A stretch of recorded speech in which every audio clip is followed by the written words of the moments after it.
야고보서 1장 1절에서 8절 말씀을 함께 찾아보겠습니다. 먼저 오늘 말씀을 한 절씩 교독합니다. 제가 1절 말씀을 읽겠습니다. 하나님과 주 예수 그리스도의 종 야고보는 흩어져 있는 12지파에게 문안하노라. 내 형제들아, 너희가 여러 가지 시험을 당하거든 온전히 기쁘게 여기라. 이는 너희 믿음의 시련이 인내를 만들어내는 줄 너희가 알미라. 인내를 온전히 이루라. 이는 너희로 온전하고 위하여 조금도 부족함이 없게 하려니라.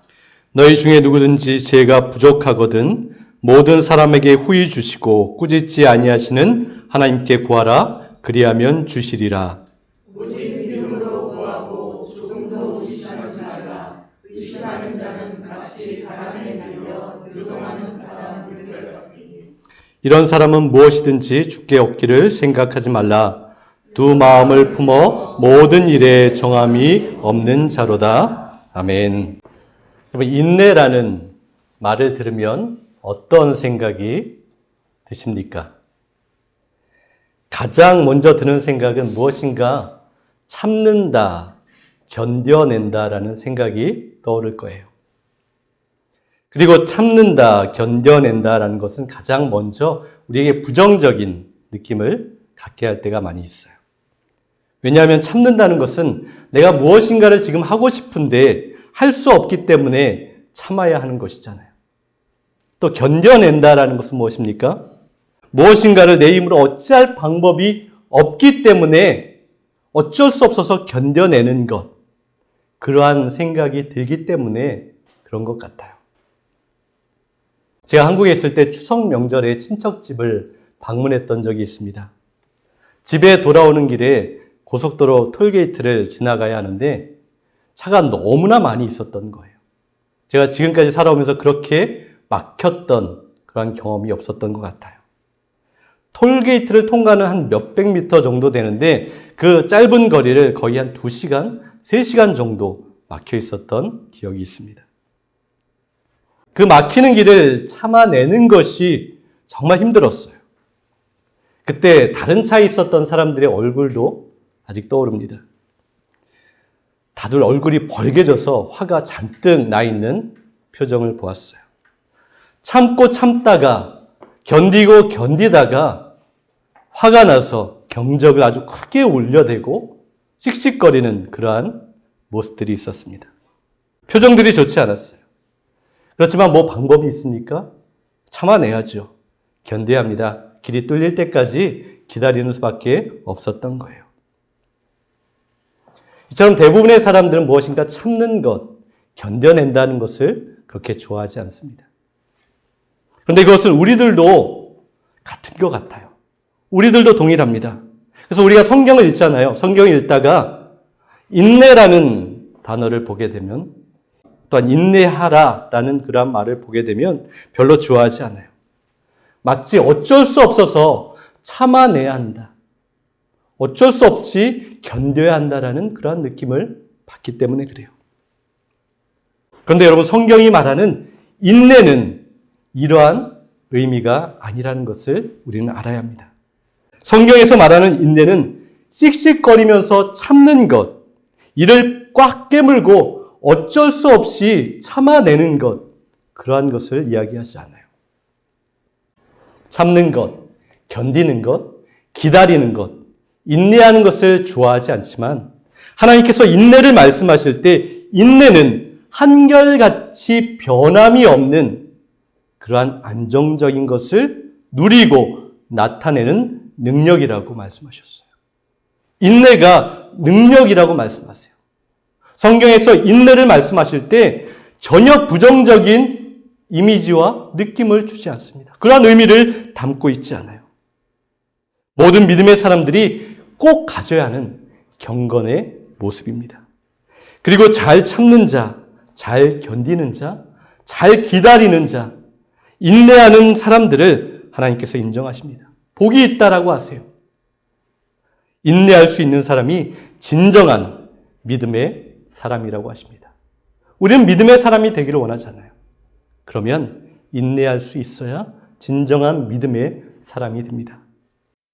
인내하는 사람은 주위 환경이 어떠하든지 그것과 상관없이 조금 더 동요하거나 흔들리지 않습니다.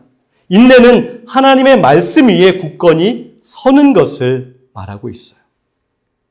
그래서 고난과 어려움이 가하는 압력, 어려움과 고난이 우리를 힘들게 하잖아요. 압력이 있어요. 그 압력이 있을 때 적극적으로 대처하고 견딜 수 있는 능력을 허락합니다. 여러분, 압력밥솥에 밥을 하게 되면, 가열하게 되면 그 밥솥 안에 굉장한 압력이 발생을 합니다. 그 압력을 잘 견뎌내야 맛있는 밥이 지어져요. 밥이 잘 지어지려면 뚜껑이 움직이지 않고 잘 고정되어 있어야 합니다. 그리고 압력을 견뎌야 하고 어느 순간까지 그것을 잘 견디고 있어야 하는 거예요. 그래야 좋은 결과가 나타나게 됩니다. 바로 우리의 인내가 그렇습니다. 하나님의 말씀 위에 굳건히 서서 흔들리지 않고 요동치지 않고 끝까지 견뎌낼 때 결과적으로 우리에게 복이 됩니다. 우리에게 영광이 됩니다. 우리가 주님께 드릴 열매가 있다라고 하세요. 그래서 오늘 본문 야고보서에 보면 야고보는 우리 믿음의 사람들에게 하나님의 말씀을 들려주고 있어요. 이 말씀을 잘 들으라는 거예요. 말씀을 새기라고 합니다. 참고, 견디고, 기다리고, 인내하는 것이 진정한 축복이라고 하세요. 믿음의 사람이 꼭 가져야 할 자세입니다. 오늘 본문 2절과 4절을 한번 같이 읽어보도록 하겠습니다. 함께 읽겠습니다. 나의 형제 자매 여러분, 여러 가지 시험에 빠질 때에 그것을 더할 나위 없는 기쁨으로 생각하십시오. 여러분은 믿음의 시련이 인내를 낳는다는 것을 알고 있습니다. 여러분은 인내력을 충분히 발휘하여 조금도 부족함이 없이 완전하고 성숙한 사람이 되십시오. 많은 그리스도인들이 오늘 본문의 말씀을 깊이 이해하지 못하고 있어요. 믿음의 시련이 인내를 만들어낸다라고 했을 때 이렇게 생각합니다. 시련과 고난이 많이 찾아오게 되었을 때, 그것을 경험하게 되었을 때 그 결과적으로 생기는 것이 인내라고 이해할 때가 많이 있어요. 그런데 본문은 그러한 의미가 아닙니다. 믿음의 시련이 인내를 만들어낸다는 말은 바로 시련과 고난을 통하여서 인내가 일하게 된다. 인내력이 발휘하게 된다라는 의미를 우리에게 말하고 있어요. 그래서 2절에 말하고 있죠. 너희가 여러 가지 시험을 당하거든 온전히 기쁘게 여기라. 세 번역에 보면 여러 가지 시험에 빠질 때에 그것을 더할 나위 없는 기쁨으로 생각하십시오. 뭔가 맞지 않는 표현과 같이 우리에게 보여지고 들려집니다. 여러 가지 시험을 당할 때 조금만 힘들어하세요 라고 하면 그것이 좀 더 말이 되는 것 같아요. 그런데 어려움과 고난과 시련이 있으면 온전히 기쁘게 여기라고 해요. 더할 나위 없이 기뻐하라고 이야기합니다. 공동번역에 보면 다시 없는 기쁨처럼 여기라라고 이야기합니다. 여러분, 이것은 우리가 동의하거나 소화하거나 이해할 수 없을지라도 하나님의 관점에서 보시는 인내의 모습을 우리에게 말씀하고 있어요. 하나님의 판단 기준을 말씀합니다. 바로 기쁨의 근거가 된다라는 거예요. 인내는 우리로 하여금 고난을 극복하고 모든 어렵고 이해되지 않는 상황 속에서도 그 모든 것이 하나님의 섭리를 통하여서 조화롭게 이루어질 수 있도록 힘을 발휘하게 된다라고 하십니다. 고난과 시련이 있을 때 우리 가운데 그 능력이 발휘되는 거예요. 하나님을 바라볼 때 그 힘이 우리 가운데 생겨서 일어나서 하나님의 역사를 드러내게 됩니다. 우리 안에 인내가 그 능력을 발휘한다. 세 번역에 보면 발휘된다라고 이야기하고 있어요. 주님의 능력이 우리 안에서 나타나는 거예요. 그렇지만 그것도 우리의 능력이 아닙니다. 주님께서 우리에게 주신 능력이 나타나는 거예요. 그래서 성경에 보면 주님으로 인하여 기뻐하는 것이 우리의 능력이라고 말씀하시잖아요. 주님을 인하여서 기뻐하는 것, 어려움과 고난과 시련 가운데서도 주님 때문에 기뻐할 때 우리에게는 그것이 능력이 됩니다. 여러분, 우리가 시련과 고난의 한가운데 있다면 지금 이 시간 간절히 이렇게 기도할 수 있기를 원합니다. 인내와 기쁨의 능력이 우리 안에서 역사하게 하여 주십시오. 그렇게 기도할 때 하나님의 능력이 우리를 다시 한번 힘있게 일어서게 하십니다. 시험과 시련, 고난의 자연스러운 반응은 무엇일까요? 비통함, 절망감, 분노, 죄책감일 겁니다. 그러나 우리 믿음의 사람은 이렇게 반응하면 안 된다라고 우리에게 말씀하세요. 거기에 우리의 초점이 맞추어지면 안 된다고 하십니다. 우리가 고난을 당할 때 기뻐하는 것은 바로 그 고난이 인내의 능력으로 하여금 주님을 바라보게 합니다. 하나님의 약속을 붙들게 하는 거예요. 인내의 능력이 우리 안에 발휘되게 합니다. 이 진리를 로마서에서도 동일하게 말씀하고 있어요. 로마서 5장 3절에서 4절을 보세요. 우리 한번 같이 읽어보겠습니다. 그뿐만 아니라 우리는 환난을 자랑합니다. 우리가 알기로 환난은 인내력을 낳고 인내력은 단련된 인격을 낳고 단련된 인격은 소망을 낳는 줄을 알고 있기 때문입니다. 그럼 우리가 시련을 자랑하는 이유가 무엇입니까? 바로 그 어려움을 통해서 우리의 인내력이 발휘되기 때문에 그래요. 인내가 났습니다. 그리고 그 인내가 발휘되면 단련된 인격이 생긴다라고 말씀하세요. 단련된 인격은 무엇입니까? 성숙한 인격이에요. 주님을 닮은 그 성품이 우리 가운데 만들어집니다. 주님을 닮아감으로 우리 가운데 소망이 생기게 되는 거예요. 그래서 우리 빛의 교회는 소망이 있습니다. 우리 가정에는 소망이 있습니다. 저와 여러분 각 개인에게는 소망이 있어요. 왜냐하면 우리에게는 시련이 있었습니다. 우리에게는 고난이 있었어요. 그리고 지금도 그 모든 것들을 통과하는 과정 가운데 있습니다. 그래서 우리에게 복이 되고 소망이 있는 거예요. 우리에게는 어려움이 있었기 때문에, 시련이 있었기 때문에 그것을 통하여서 하나님께서 우리에게 원하시는 것, 우리를 빚어가고자 하시는 그 목적이 있다라는 거예요. 그래서 우리는 기뻐할 수 있어요. 인내할 때 우리의 인격은 성숙하게 됩니다. 주님을 닮아가요. 그래서 수많은 믿음의 사람들이 다 이 길을 통과했습니다. 이 길을 걸었어요. 믿음으로 살아가고자 하는 사람들이 이 길을 벗어나서 다른 길, 성공의 길, 더 넓은 길을 갈 수 없습니다. 모두가 다 함께 걸어가야 하는 길이에요. 그래서 우리 믿음의 교회, 빛의 교회도 함께 걸어가고 있습니다. 여러분, 인내는 경험을 낳게 됩니다. 또한 경험은 소망을 낳습니다. 그리고 소망은 강력한 능력이 된다고 하세요. 다윗이 거인 골리앗과 맞서 싸울 수 있는 용기를 어떻게 얻었습니까? 경험을 통하여서 하나님께서 함께 하셨다는 것을 깨달았어요. 그것이 능력이 되었고 소망이 되었습니다. 사무엘상 17장 36절과 37절을 보면 다윗이 이렇게 고백하고 있어요. 주의 종이 사자와 곰도 쳤은즉 살아계시는 하나님의 군대를 모욕한 이 할례 받지 않은 블레셋 사람이리이까 그가 그 짐승의 하나와 같이 되리이다. 여호와께서 나를 사자의 발톱과 곰의 발톱에서 건져내셨은즉 나를 이 블레셋 사람의 손에서도 건져내시리라. 다윗이 고백하죠. 다윗은 자신을 지키신 하나님을 날마다 삶의 자리에서 경험했습니다.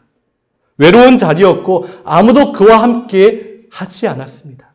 그 외로운 자리에서, 그 홀로 있는 자리에서 하나님은 언제나 그와 함께 해주셨어요.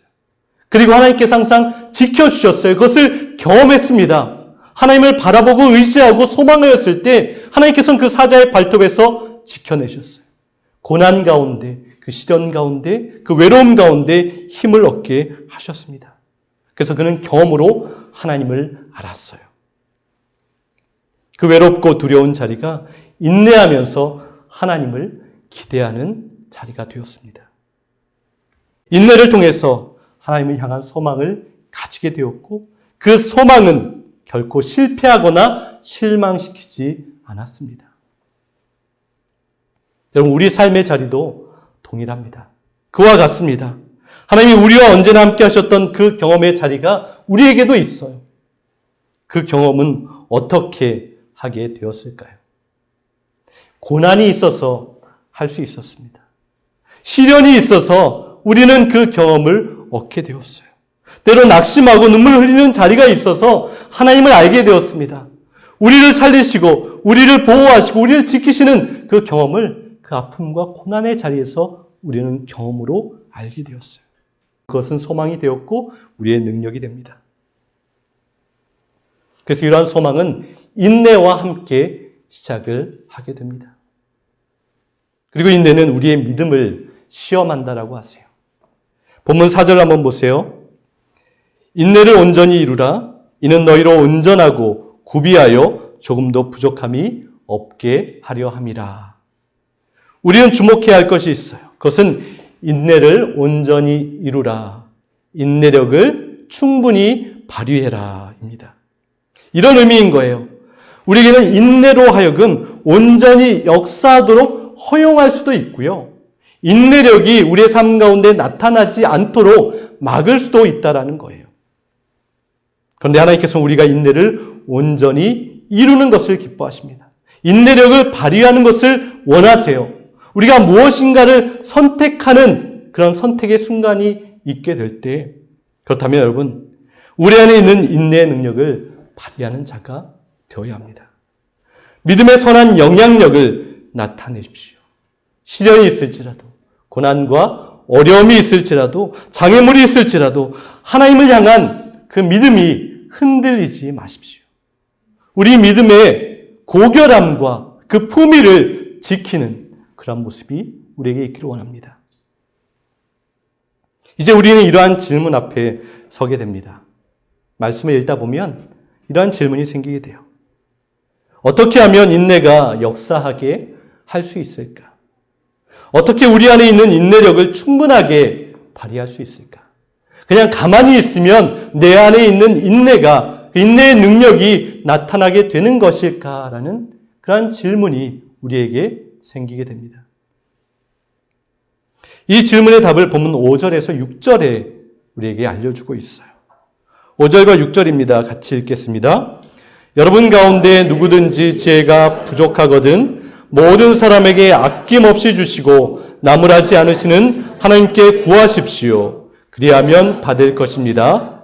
조금 더 의심하지 말고 믿고 구해야 합니다. 의심하는 사람은 마치 바람에 밀려서 출렁이는 바다 물결과 같습니다. 지혜를 구하라고 하시죠. 그렇다면 지혜가 무엇일까요? 지혜는 하나님을 경외하는 법입니다. 지혜는 하나님의 말씀을 아는 거예요. 지혜는 하나님의 뜻에 따라 순종하는 담대한 결단력을 말합니다. 그래서 우리는 이것을 얻기 위해 기도해야 합니다. 그것을 얻기 위해 기도하라고 하세요. 우리는 수많은 것들을 놓고 기도할 때가 있어요. 그런데 항상 우리의 기도를 보면 나의 필요한 것만을 가장 먼저 우선에 놓고 기도할 때가 있어요. 그것을 기도하다가 다른 것을 기도하지 못하는 경우가 너무나 많이 있습니다. 그런데 여러분, 인내를 온전히 이루기 위해서는 하나님께 지혜를 구해야 합니다. 이것을 구할 때 우리는 절대 의심하지 않습니다. 혹시 나의 필요만을 위해서 구하게 될 때 응답받지 못하게 될 때가 있어요. 나의 욕심, 욕망을 위해서 구하게 될 때 우리는 그것을 얻지 못합니다. 그리고 좋은 것이긴 하지만 그것이 하나님의 뜻과 하나님의 방법과 하나님의 시간이 아니어서 우리가 원할 때 응답받지 못할 때가 분명히 있어요. 그런데 우리가 하나님의 지혜를 구하면 이것은 하나님께서 분명히 100% 지혜를 허락하신다라고 약속해 주고 있습니다. 조금이라도 의심할 필요가 없다라고 하세요. 우리의 부족함을 꾸짖거나 나무라지 아니하시고 지혜를 충만하게 부어주신다고 하십니다. 우리는 단 하나, 그저 하나님을 완전히 신뢰하기만 하면 돼요. 믿고 구하기만 하면 됩니다. 그러면 하나님께서 우리에게 지혜를 주십니다. 그래서 우리의 믿음이 굉장히 중요해요. 믿고 흔들리지 않고 두 마음을 품지 않고 하나님 앞에 구하는 자에게 허락하신다라고 약속하셨어요. 믿음 없이 의심하는 우리 그리스도인들에게 경고하는 말씀이 있어요. 오늘 7절과 8절 말씀입니다. 같이 읽겠습니다. 그런 사람은 주님께로부터 아무것도 받을 생각을 하지 마십시오. 그는 두 마음을 품은 사람이요 그의 모든 행동에는 안정이 없습니다. 여러분, 하나님의 사랑을 의심하는 사람에게는 그 어떠한 것도 누릴 수 없다라고 말씀하세요. 혹시 하나님이 나를 사랑하시긴 할까? 라는 그러한 의심이 생기게 될 때 나의 상황과 환경이 이렇게 좋지 않은데 나의 모든 것이 하나도 풀리지 않는데 나의 앞과 뒤가 딱 꽉 막혀서 아무런 유익과 해답이 없는데 하나님이 나를 사랑하시기나 할까? 라는 의심이 들 때가 있을 수 있어요. 이러한 생각이 들면 우리의 인내력이 충분히 발휘되지 않고 있는 거예요. 바다 물결처럼 바람에 휩쓸리는 것과 같다라고 말씀하십니다. 그럼 바로 이때 우리가 해야 될 것이 무엇입니까? 무릎으로 주님 앞에 나아가는 거예요. 하나님의 지혜를 구하는 것입니다. 하나님의 진리와 지혜를 구할 때 하나님께서 말씀하세요. 이 모든 상황과 현실 뒤에서 일하시는 하나님의 놀라운 역사와 개입하심을 볼 수 있다라고 하십니다. 그렇게 간청해야 하는 거예요. 그러면 보게 됩니다. 알게 됩니다. 우리의 믿음은 말씀 위에 굳게 서게 됩니다. 그 어떠한 고난과 시련과 아픔이 있을지라도 우리는 요동하거나 흔들리지 않아요. 그 지혜 안에서, 그 말씀 안에서 하나님께서 지금까지 나에게 행하셨던 그 경험을 통하여서 하나님을 소망하게 되고 흔들리지 않는 굳건한 믿음을 갖게 됩니다. 인내할 수 있어요. 인내력을 발휘할 수 있습니다. 히브리서 11장 6절을 보세요. 믿음이 없이는 하나님을 기쁘시게 하지 못한다. 여러분, 믿음의 사람이 되십시오. 믿음으로 인내를 이루어내십시오. 인내를 통해 소망을 얻으십시오. 우리 빛의 교회가 인내력을 발휘하는 교회가 되기를 원합니다. 그래서 세상은 요동해도 믿음으로 흔들리지 않는 단단한 믿음의 공동체가 되기를 원합니다. 고난과 어려움이 있을지라도 구원의 깃발을 들고 복음을 전하는 교회가 되어야 합니다. 화려함과 성공을 추구하는 세상에서 낮은 것을 향하고 아파하는 자들을 위로하고 병든 자들을 치료하고 예배하지 않는, 예배가 무너진 자들을 예배케 하는 그러한 일을, 그러한 사명을 우리 교회가 감당해야 합니다. 이 모든 것은 인내함을 통하여서 이루어집니다. 우리는 조급해할 때가 너무나 많이 있어요. 견디지 못합니다. 인내하라고 하면 부정적인 생각이 먼저 떠오릅니다. 그러나 인내는 부정적인 것이 아니에요. 긍정적인 것이고요. 하나님이 우리에게 큰 일을 보여주시기 위해 거쳐야 할 필수 공간과 자리라고 말씀하십니다. 인내함으로 견뎌낼 때 소망과 기쁨만이 끝까지 우리 가운데 함께한다라고 약속하세요. 여러분, 수많은 믿음의 사람들이 믿음 안에서 인내하지 않았다면, 그 믿음으로 걷지 않았다면 우리에게 이 복음이 전달되지 못했을 겁니다. 그러나 믿음의 사람들이 소망 가운데 인내하였기 때문에, 주님의 능력을 힘입어 인내력을 발휘했기 때문에 하나님의 그 믿음의 사람들을 통해서 놀라운 일들이 일어났어요. 그리고 지금도 그 일들은 일어나고 있습니다. 그리고 우리 빛의 교회 모든 사람들을 통하여서, 우리를 통하여서 그러한 일들이 일어나야 합니다. 하나님께서는 그것을 우리에게 부탁하고 또 명령하고 계세요. 사랑하는 빛의 교회 성도 여러분, 시련이 우리의 인내를 발휘하게 합니다. 아픔이 우리를 성숙하게 합니다. 고난이 우리의 믿음을 더욱더 굳세게 합니다.